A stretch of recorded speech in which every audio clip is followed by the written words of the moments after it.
Hello everyone, మీలో గులాబ్ జామ్ అంటే ఎంతమందికి ఇష్టం? అసలు ఇష్టం లేని వాళ్ళు ఎవరైనా ఉంటారా స్వీట్ అంటే? సో ఎంత ఇష్టమైనా చేసుకోవడం కొంచెం లేజీగా ఉంటుంది కదా. సో సింపుల్గా ఈజీగా ఒకసారి ఈ వీడియోని చూస్తే మీరు కూడా ట్రై చేసేవచ్చు అనమాట. సో ఫస్ట్ గులాబ్ జామ్కి సిరప్ అయితే నేను చేసేస్తున్నాను. సిరప్ అయిపోతే ఆల్మోస్ట్ ఇంకా జాముని ఈజీగా చేసేసుకోవచ్చు. నేను తీసుకున్న ఆ ప్యాకెట్కి ఒక 4 గ్లాసెస్ షుగర్ అయితే సరిపోతుంది. సో 4 గ్లాసెస్ షుగర్ వేసి దానికి 3.5 గ్లాస్ వాటర్ అయితే యాడ్ చేశాను. ఏ గ్లాస్తో అయితే షుగర్ని మెజర్ చేసామో అదే గ్లాస్తో వాటర్ని కూడా మెజర్ చేయాలి. ఇలా మెజర్ చేసుకున్న తర్వాత స్టవ్ పైన షుగర్ కరిగేంత వరకు ఉంచుకోవాలి. పాకం అనేది మరి ఎక్కువ థిక్గా వచ్చేస్తే గులాబ్ జాము అనేది సరిగ్గా అబ్జర్వ్ చేసుకోదు పాకాన్ని. సో షుగర్ అంతా కరిగిన తర్వాత కొంచెం ఇలాచీ పౌడర్ కూడా వేసి బాగా మిక్స్ చేసుకొని స్టవ్ ఆఫ్ చేసుకొని పక్కన పెట్టుకోవాలి. ఇప్పుడు గులాబ్ జామ్కి అయితే ఇక్కడ పిండిని అయితే కలుపుతున్నాను.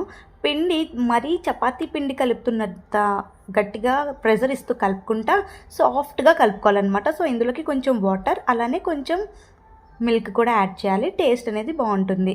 సో చాలా సాఫ్ట్గా కలుపుకోవాలి, ప్రెజర్ ఇవ్వకూడదు అసలు. ఇలా కలుపుకున్న తర్వాత ఒక 10 మినిట్స్ పక్కన పెట్టుకోవాలి. 10 మినిట్స్ అయిన తర్వాత చిన్న చిన్న బాల్స్ కింద చేసుకొని డీప్ ఫ్రై చేసుకోవడమే. డీప్ ఫ్రై చేసుకునేటప్పుడు మరి హై ఫ్లేమ్లోని పెట్టకూడదు, అలా అని లో ఫ్లేమ్లోని పెట్టకూడదు. హై ఫ్లేమ్లో పెడితే కలర్ అయితే వస్తుంది కానీ లోపలైతే సరిగ్గా ఉడకదనమాట. సో చాలామంది అక్కడే మిస్టేక్ చేస్తారు. సో దానివల్ల సిరప్ అనేది అబ్జర్వ్ చేసుకునేటప్పుడు లోపల ఇంకా పిండిలానే ఉంటుంది. అది లో ఫ్లేమ్లో పెట్టుకున్నా సరే అలానే ఉంటుందన్నమాట. సో మీడియం ఫ్లేమ్లో పెట్టుకొని ఇలా డార్క్ కలర్ వచ్చేదాకా ఫ్రై చేసుకొని, మరి వేడిగా ఉన్నప్పుడు కాకుండా గులాబ్ జాము కూడా కొంచెం చల్లగా అయిన తర్వాత మనం సిరప్లో వేస్తే బాగా అబ్జర్వ్ చేసుకుంటుంది. చూసారు కదా, చాలా సాఫ్ట్గా జ్యూసీగా అయితే ఉంటుందన్నమాట. 4 అవర్స్ తర్వాత బౌల్లోకి సర్వ్ చేసుకొని తినడమే.